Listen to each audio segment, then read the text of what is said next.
দা টোটোটা কিনলে নাকি? না, কালাটা টোটো দিয়ে ভাড়াই চালাচ্ছে। ভাড়ায় চালাচ্ছে? কত করে দিচ্ছে তোমাকে? ডেলি 50 টাকা করে নিচ্ছে, আর ডেলি 200 টাকা করে। সারাদিন কত? সারাদিন 500 ইনকাম। রোদ ভরা দুপুরে আর পুঁদ মারে কুকুরে।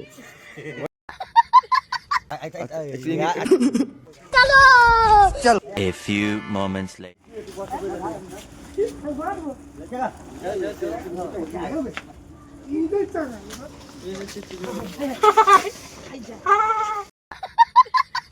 কেটে দিল।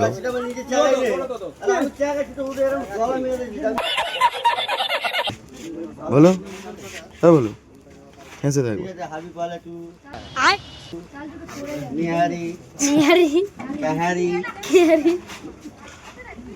হেসে দাও, হেসে দাও, হেসে দাও জোরে জোরে। বললে চুদারে, বললে চুদারে।